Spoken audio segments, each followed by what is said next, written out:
Good day everyone. We will discuss about how to differentiate profit from loss and how to illustrate profit and loss in a given transaction.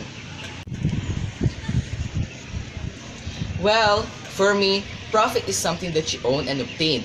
For example, if you listen to your teacher very well, you will eventually gain knowledge, and that is profit.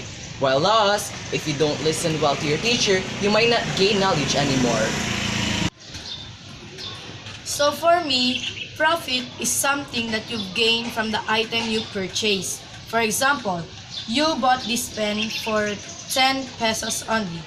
And if you want to gain some profit, you should sell this pen for 12 pesos so that you can gain 2 pesos profit from this pen. Loss is something that you lost from the item you purchase. For example, you bought this pen for 10 pesos. You should sell this for 12 pesos. But if you sell this for 5 pesos only to your friend, because it's a friend, your friend needs discount, you will gain nothing. But instead, you will lose 5 pesos for this pen.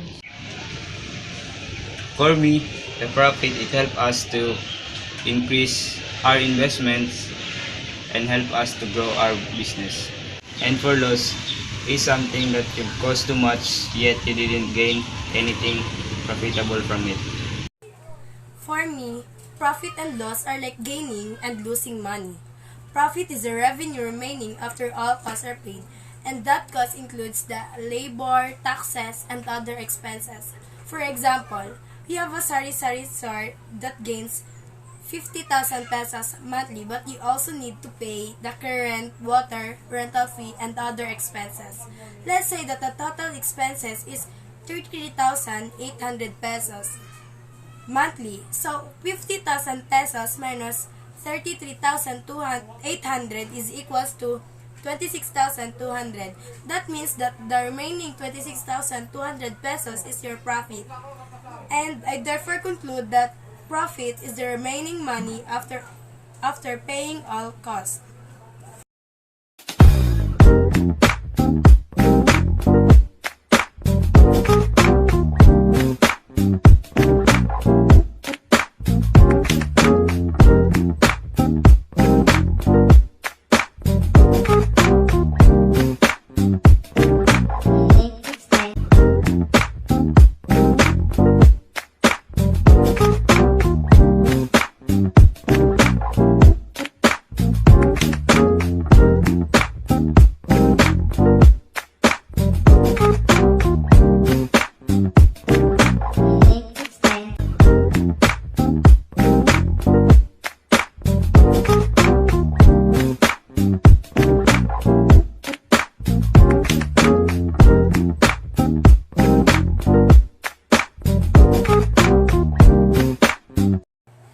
On the other hand, loss is a decreased income that is outside the normal operation of a business. Loss is the amount of money lost by a business or organization. For example, your capital is 50,000 pesos and in the end of the month you only get 60,000 pesos or below, but you still need to pay the other expenses. That means that your income is lower than your capital, and that's the time where the loss occurred. I therefore conclude that there is loss if your income is lower than your capital. And some of the important terms are company's ability and company's inability. Revenue and cost. And the loss is expenses.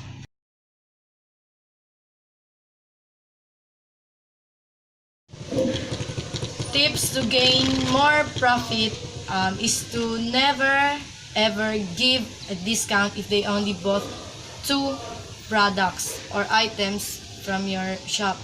They need to get at least 5 or above items so that you can give them a discount and you will gain a profit.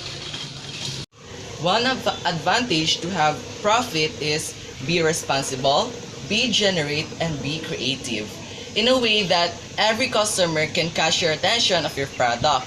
Be creative so that you will have something more valuable to your customers, and be responsible to every price that your customer might get, and be generate for you to have a good accompanies to your customers.